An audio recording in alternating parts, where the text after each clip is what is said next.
आज मैं जो आप लोगों के बीच आया हूँ तो मैं कुछ बातें लेकर आया हूँ जो हमारे देश के जवानों के लिए लेकर आया हूँ। और देश के लिए देश के जवानों के लिए बोलना इसलिए मैं चाह रहा हूँ क्योंकि आज के जो हालात हैं मुझे देखकर यहाँ के लोगों पे बहुत तरस आता है। और आज के हालातों से आप लोग भी वाकिफ होंगे, अगर नहीं है तो मैं दो शब्दों में आप लोगों को वाकिफ करवा देना चाहूँगा।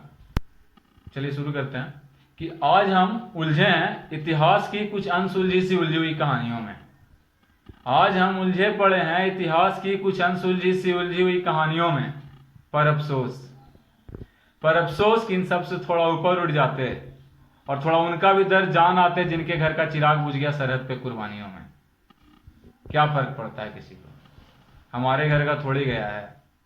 एक चीज और देख के सबसे ज्यादा दुख जो ये होता है कि जब कोई हमारे देश के जवान शहीद होते हैं, जो हमारे देश के लिए अपना जान निछावर करके सीमाओं पे लड़ते हैं और लड़ते लड़ते शहीद हो जाते हैं, तो उन पर क्या टिप्पणियां आती हैं कि इसके लिए उन्हें तनख्वाह मिल रही थी, या कुछ लोग कहते हैं शहीद हो गया तो क्या हो गया, इसके लिए मुआवजा तो सरकार दे रही है ना।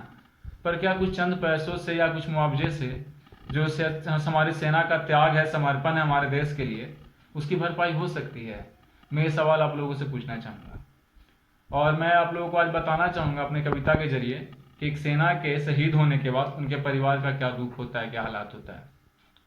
तो मैं लोगों से रिक्वेस्ट करूंगा कि हमारी कविता को सुनिएगा और हमारे शब्दों पर गौर कीजिएगा।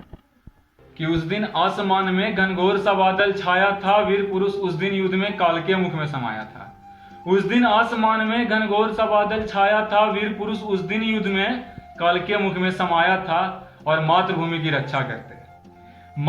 की रक्षा करते उसे अपने प्राण तनिक ना भाया था। वीर पुरुष वो वीर गति कर भारत माँ की गोद में समाया था।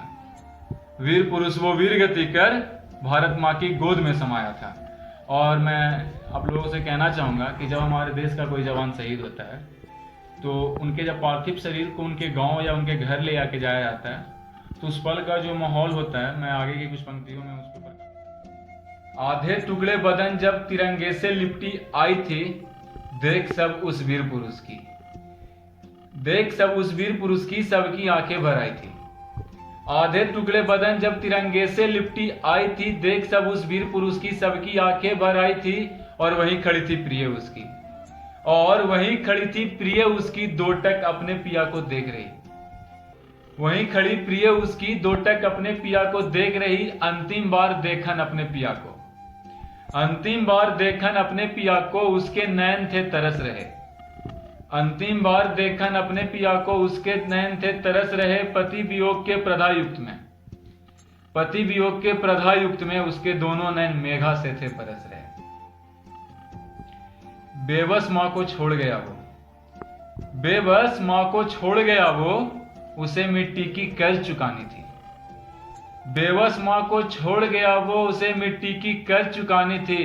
और उस माँ का दर्द क्या बयां करूं मैं, जिसकी कोख हुई आज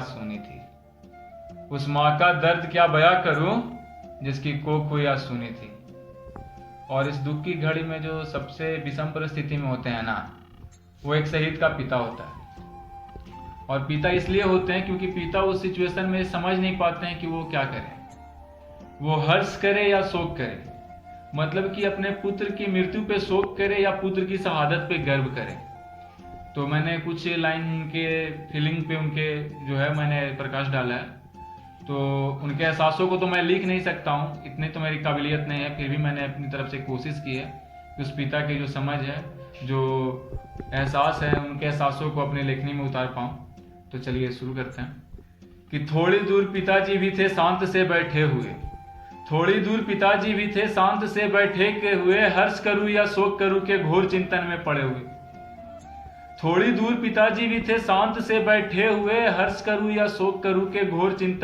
हुए। कि ना जाने कब तक जंग चले, ना जाने कब तक वीर लड़े। जिसमें ना जाने कितनों के चिराग बुझे, ना जाने कितनों के सिंदूर उजड़े। फिर सबका साहस रखने के लिए पिताजी भी थोड़ा साहस रख के उठकर बोलते हैं कि अपने पुत्र से प्रिय मुझे इस देश की शान है। मातृभूमि की रक्षा को 100 पुत्र और कुर्बान है। अपने पुत्र से प्रिय मुझे इस देश की शान है, मातृभूमि की रक्षा को और 100 पुत्र और कुर्बान है, और धन्य है ये पुत्र हमारा, धन्य है पुत्र हमारा जिसका तिरंगा ये है कफन।